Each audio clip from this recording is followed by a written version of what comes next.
High, আমি শ্বেতা। আমার YouTube চ্যানেলে তোমাদের সবাইকে জানাই স্বাগত। আশা করি তোমরা সবাই ভালো আছো। তো চলো আজকে এই ভিডিওটা শুরু করা যাক। আলু পোস্ত মানেই কিন্তু বাঙালি কাছে একটা আলাদাই আবেগ। সেই আলু পোস্তকে খুব কম সময় খুব তাড়াতাড়ি কীভাবে আমরা বাড়িতে বানিয়ে ফেলবো সেটা তোমাদের সাথে আজ আমি ভাগ করে নেব। তো চলো কী কী লাগছে আর কীভাবে করবো দেখে নেওয়া যাক। আলু কুমড়োকে ছোটো ছোটো করে পিস পিস করে কেটে নিতে হবে। তারপর একটা ছোট্ট আদাকে ভালোভাবে থেতো করে তার সাথে কিন্তু অল্প করে পোস্ত আমরা বেটে নিচ্ছি। তাহলে কাজটা কিন্তু অনেকটাই কমে গেল পোস্ত বাটার। এবার চলো রান্নাটা বসিয়ে নেওয়া যাক। কড়াইতে তেল দিয়ে তেলটা গরম হওয়ার পরেই একটা শুকনো লঙ্কা ফোড়ন দিয়ে আলু কুমড়োটাকে দিয়ে দিতে হবে। আলু কুমড়ো দিয়ে সেটাকে ভালো করে অল্প বিস্তর ভাজা ভাজা করে নিতে হবে।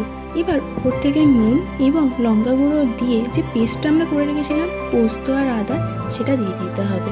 তারপর সবজির সাথে ভালোভাবে মশলাটাকে মিক্সড করে নিতে হবে যাতে একে অপরের সাথে ভালোভাবে মিক্স হয়।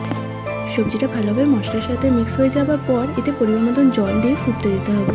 ফোটা হয়ে গেলে এটাকে নামিয়ে নিলে কিন্তু রেডি আমাদের সিম্পল আলু পোস্ত রেসিপি।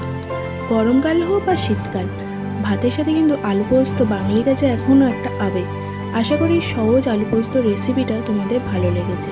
যদি ভালো লেগে থাকে তাহলে একটা লাইক করে দিও, আর যদি চ্যানেলটা ভালো লেগে থাকে তাহলে একটা সাবস্ক্রাইব করে দিও। আজকের মতন টাটা, বাই বাই। দেখা হবে পরের কোনো ভিডিওতে। বাই।